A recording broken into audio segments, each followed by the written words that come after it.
Have the Bulls made an offer yet that Josh Giddey and his camp consider serious? Well, according to Brett Siegel, the answer to that is probably not. We'll discuss a little bit about that. Plus, ask, will Ayo Dosunmu, Josh Giddey, and Kobe White all be on the Bulls roster by the end of the season? We'll talk about all that plus more on today's Locked On Bulls.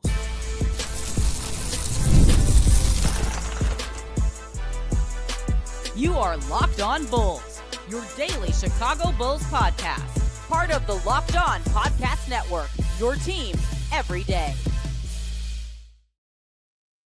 Thank you for tuning in to Locked On Bulls, a member of the Locked On Podcast Network, where it's your team every single day. That's Pat the Designer, host and creator of the Windy City Breeze and host of the Chicago Bears podcast over at ESPN 1000. I'm Hayes, host and creator of Chicago Bulls Central and Chicago Bears Central YouTube pages and podcasts. And we got to get into it today. The Bulls apparently have not made an offer more than four years, around $20 million per year to Josh Giddey and his camp as of yesterday. This comes from Brett Siegel in his insider report that he drops once a week. He drops every Monday. Pat, how do you feel about that? Like, we already knew that the $10 million a year was quite a big difference.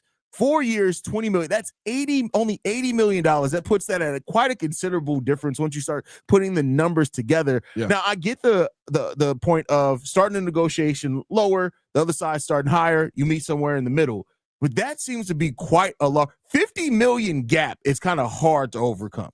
Yeah, and listen, you're not willing to move, it seems like. You know what I mean? Like, I think this is all, our opinions have all been predicated on both sides are going to have to give something up to get this deal done.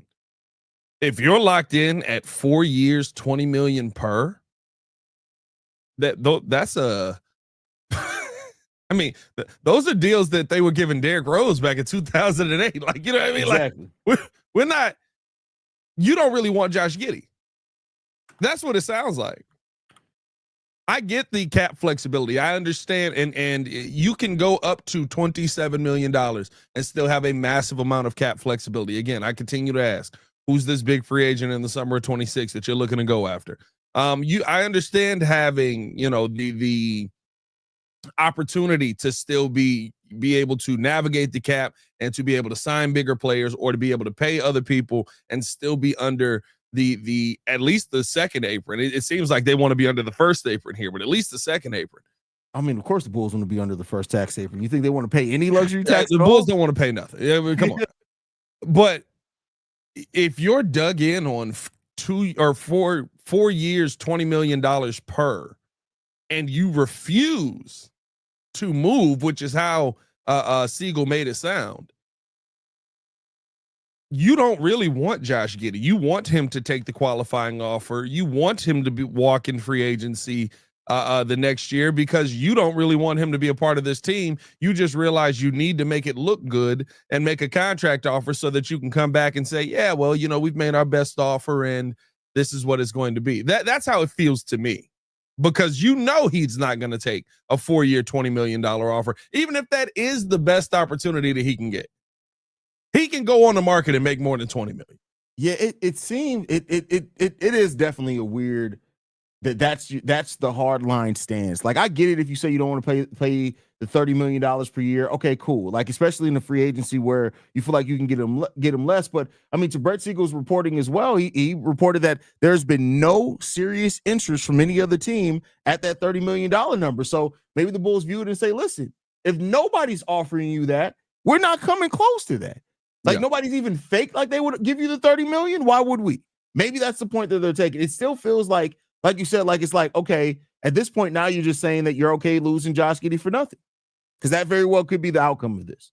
And I think that's the thing, right? Like, Giddey will play on the QO for one season and be fine, right? He's not going to destroy his life to play on the QO for one season.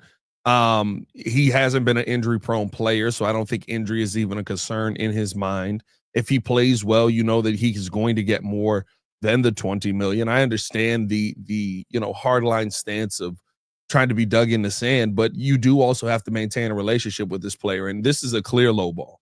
Like, and it's a low ball that you set. It wouldn't be a low ball if you didn't pay Patrick Williams $19 million. Yeah, and that's a part. Paying Patrick Williams $19 million shot you in the foot. You set the standard on where the organization is at. Now, from an organizational standpoint, I guess I give you credit for saying, even though we effed up, that doesn't mean we're going to continue to F up. Like that is a smart thing to do, but I don't think re-signing Josh Giddey to this team is anywhere near the chance you took on Patrick Williams. You gave Patrick Williams $19 million on hope. Josh Giddey has tangible evidence that he's a good basketball player. Yeah.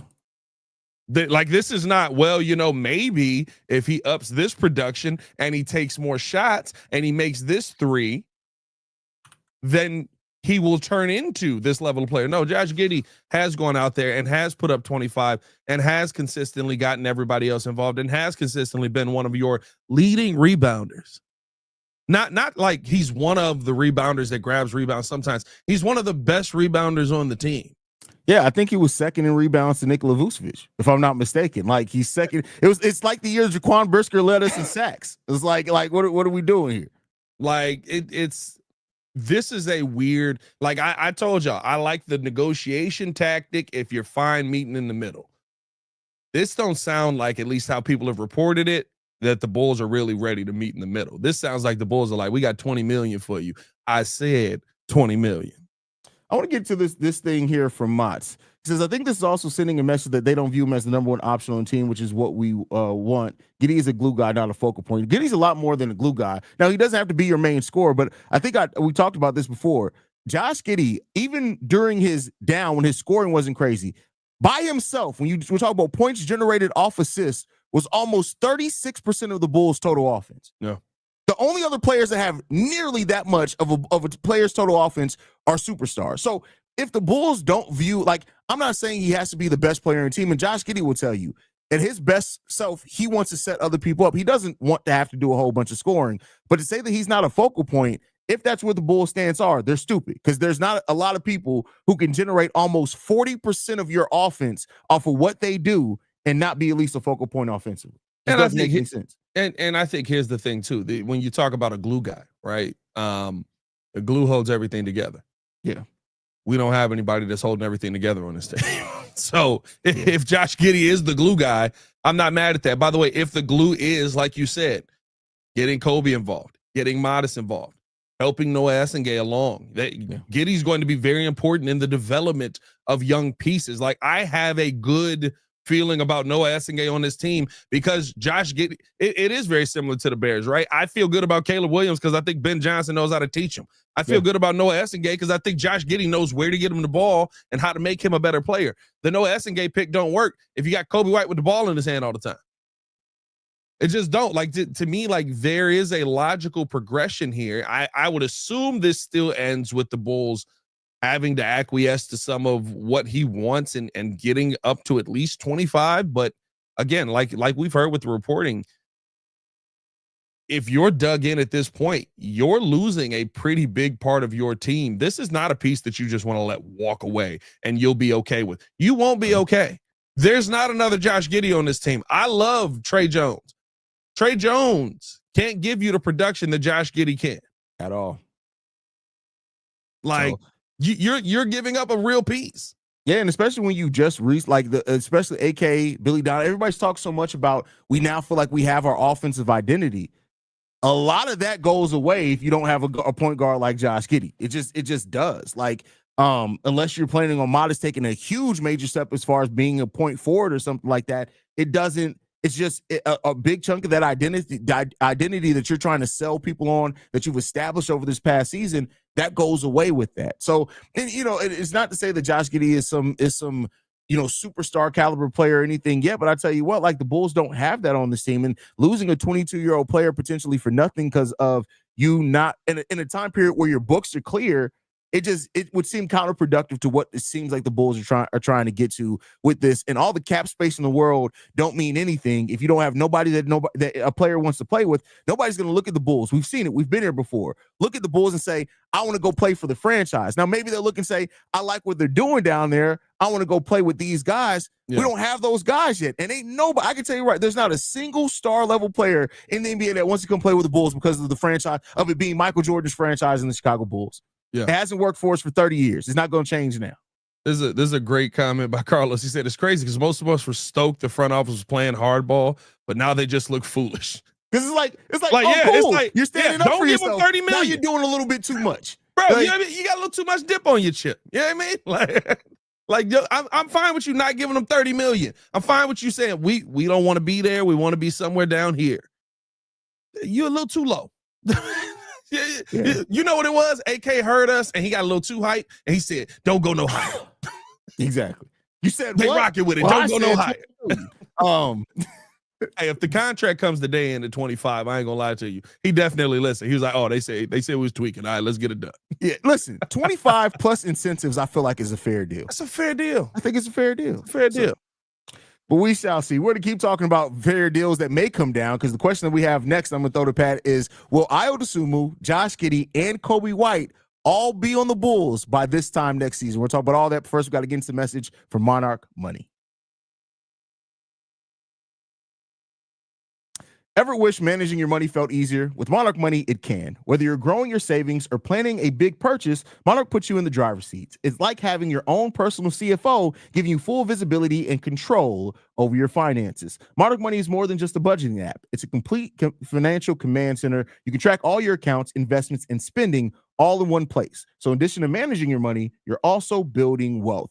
I've been using Monarch Money. It's helped me kind of balance my merch purchases. But you know what else I was able to do recently with using Monarch Money? I was able to buy a new camera lens. And for my my photography and videography aficionados, you know how much camera lenses are. Shout out to the $1,300 that I spent. But Monarch Money can also help you track your spending. If you're sharing accounts with a partner, you can track both personal and shared accounts and also track your goals and stay on track that way. Take control over your finances with Monarch Money. Use code LOCKEDONNBA at monarchmoney.com for 50% off your first year. That's monarchmoney.com. Code LOCKEDONNBA for half off your first year. More Locked On Bulls coming up next.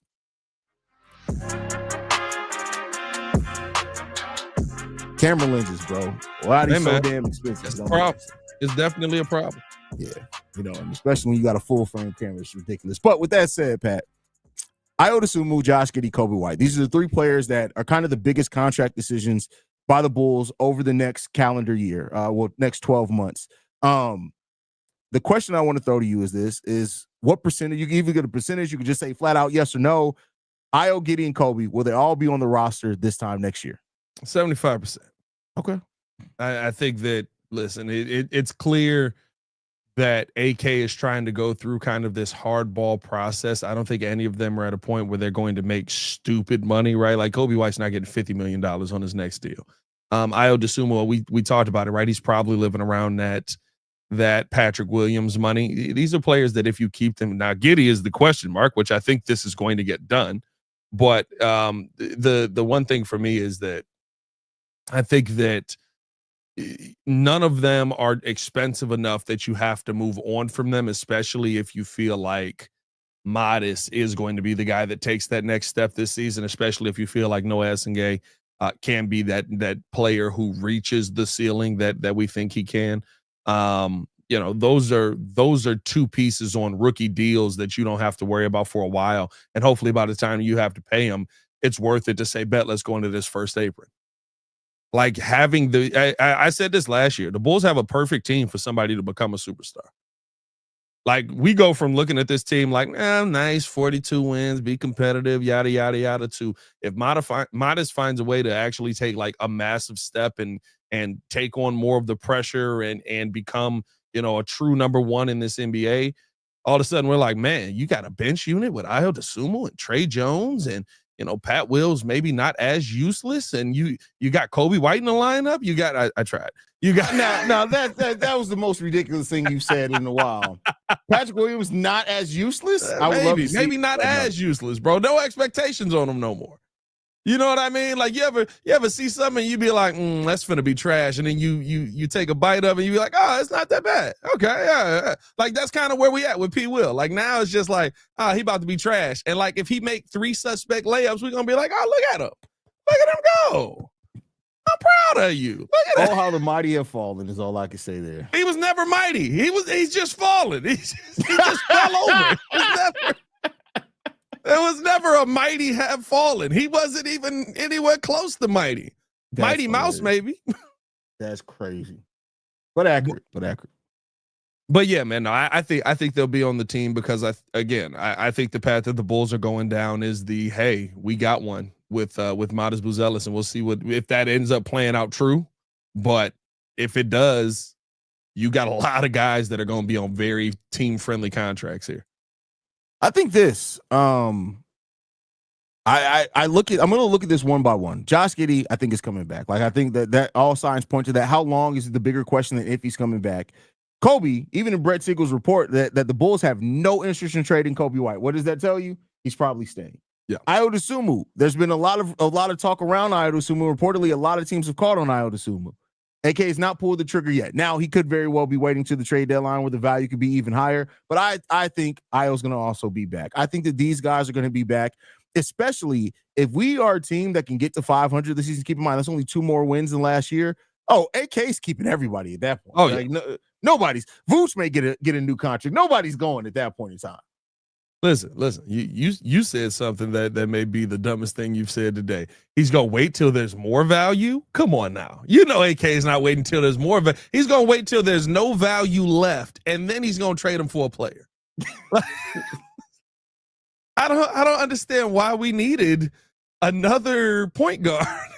Why did y'all trade Ayo Dosunmu for, I don't know, names about Marcus Smart? That's kind of how these trades been going. All right, now come on, let's stop, because if it's Marcus Smart, I'm gonna flip the hell out. Hey, it's the double whammy, because you could have had Marcus Smart anyway if you had made the trade with Memphis before. And you could have had the 18th overall pick to have him. That's we don't want that pick. We just wanted Marcus Smart, baby. No, you can keep that pick, my boy. You want Marcus. But yeah, I think the most likely thing is all these guys are back. I know there's been a lot of trade talk and rumors around it. I know that always gets Bulls fans excited. But the thing that I want to throw to everybody on this one is, when's the last time we've heard a lot of trade talk around a player that actually ended up getting moved? I mean, Zach, but it was it took a long time after. Yeah. Took 4 years. A lot of trade talk around a player that actually ended up getting moved. Bobby Portis. That wasn't even a lot of trade talk. That was a shock to everybody. They traded him. It was kind of a surprise to everybody. I don't know. That's a good question, actually. Jimmy? Wasn't Jimmy a shock too? I don't think people. There was a lot of trade talk around Jimmy. Yeah, there was. Because we almost traded him for Chris Dunn straight up the year before. Yeah, I remember it. We almost traded him for the draft pick to trade to get Chris Dunn before. So yeah, that's probably the last one. It's probably crazy. Yeah, but it's also been that long since we've had a player anybody wanted. Usually people are just kind of like, nah, I mean, you got him. We'll see. Oh, yeah, we'll take them off your hands. Yeah, sure. We got nothing now. We can use them. Like, well, no. Actually, I'm capping Alex Caruso. Alex Caruso had trade talk around him every single day of every single year, because it was just like we want. I think that was more because his contract was easily tradable, and the Bulls sucked, and people just looked at it as like, all right, why are you keeping this player that's clearly a player that can contribute to a championship team? And immediately did. Yeah. I'm sick of it. So yeah, but okay, Alex Cruz, I'll give you that one. I think AC. It's not that far back, but there is a gap. No, the one thing I will say to kind of just finish this out, and I think is going to be very pivotal for this Bulls, is again going back to the Giddey deal. This is one of those things where this team looks drastically different if one of these pieces isn't on here outside of Kobe White. Yeah.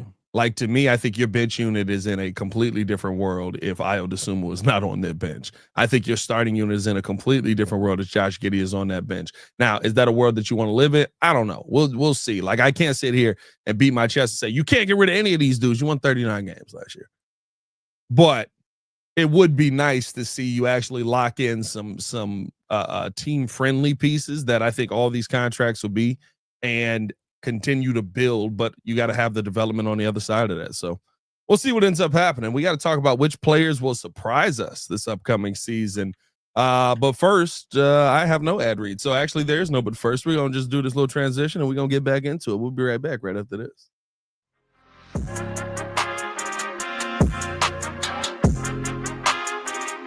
You know what's funny is that I didn't even make this. I didn't even make this beat to go with that. But if you notice the transition, every time the locked on thing hits, that's exactly where the beat drops at. Oh yeah, it's hard.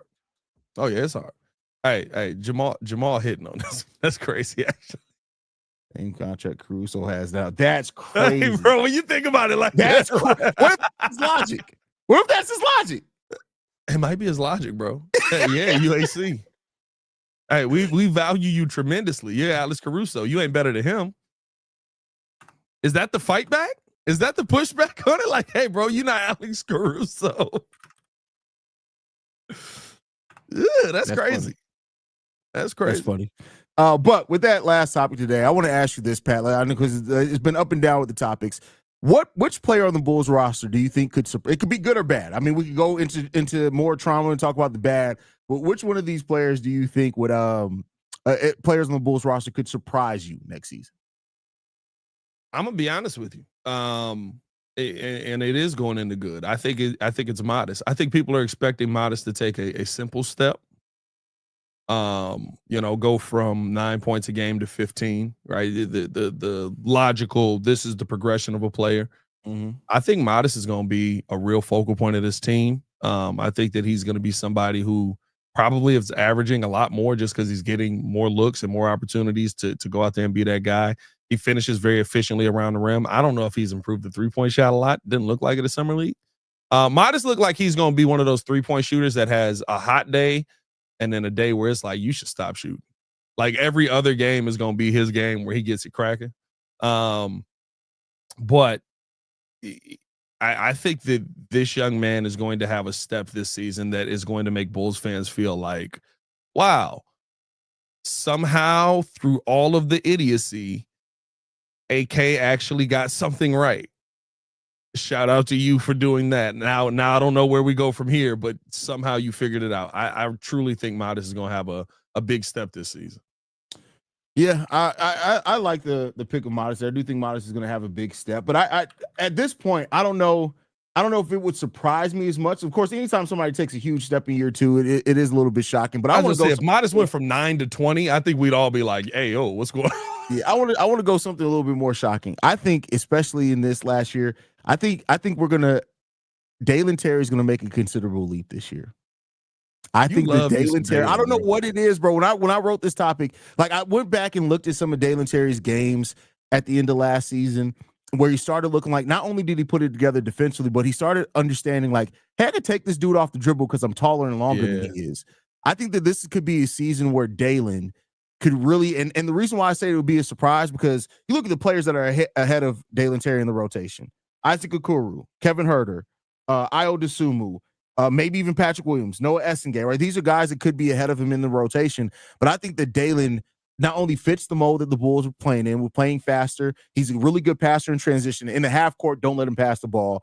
I think defensively he took a step last year. And I think that this is the season where Dalen finally starts understanding, hey, I may not be a great offensive player, but watch me in transition and watch me when I get a smaller player switched on me. I think Dalen is going to have a nice little leap, and he's going to make people think about, because I think there are a lot of people thinking now, like, he's at the end of his contract. It's the last year of his rookie scale deal. He's probably going to be gone. I think Dalen's going to make some people reconsider wanting to keep him long-term here. Does Dalen get to 10 points a game this year? I don't think he's averaged 5 yet. I say Dalen gets to 9.8 points per game. That would be incredibly impressive, because I'm pretty sure Dalen hasn't averaged 5 points a game yet. Yeah, I don't think he's averaged more. Yeah, I don't think he has. Like, so if Dalen Terry gets to 10 points a game, because of everything else he does too, like Dalen can facilitate the ball, right? Dalen can. Now you ain't lying about that half court pass. As soon as you said that, bro, all I thought about was that stupid push he be doing. I was like, what the heck is that, bro? Like, wait a second. Why are you throwing that ball? Wasn't Dalen the one that made the pass with the Torrey Craig and Andre Drummond trying to double alley-oop? Wasn't that Dalen? I do think it was Dalen. I gotta look it up. That might have been Dalen Terry. Hey, man, Torrey Craig and basically fumbled his relationship with Meg Thee Stallion that same way. Hey, Klay Thompson picked it right on up. Hey, bro. Did you see Shaq and them drop an ad read setting a legit line on a week? on their how long their relationship was going to last, crazy. bro. No, Shaq that's crazy. said, I said the line is 6 weeks. I was like, wait a minute, what? That's crazy. Oh no, Torrey Craig did that to himself. He tried to throw it off the glass. Okay, that's what it was. Okay, to himself. Okay. Drum thought he was getting the ball. Torrey tweaking, bro. That was nuts. Why did that's even worse? That was nuts. That's Why did Torrey think he was getting? Look, Kobe, we still got that picture of Kobe in here.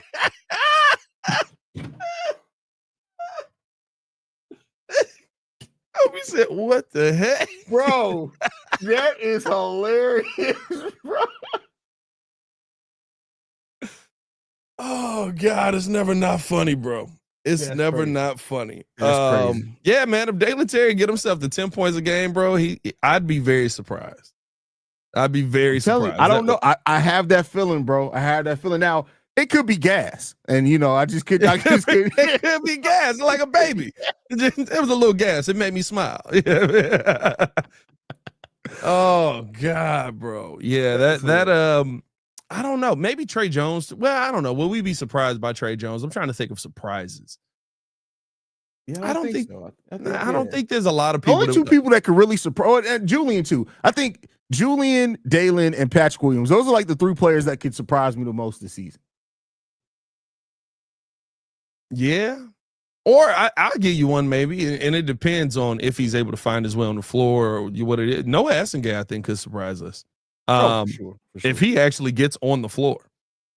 I have no expectation that he's going to play this year. Like, I fully think he's going to be like a rotational piece. That is your what was old boy that we had? Your Jimmy Butler. Hey man, it's a rookie. You stay down there. You watch what we do. We're gonna go out here and win these games. Because Billy Donovan. I don't know the defense, bro. We need that defense. I think Noah's gonna be on a similar path to Modest.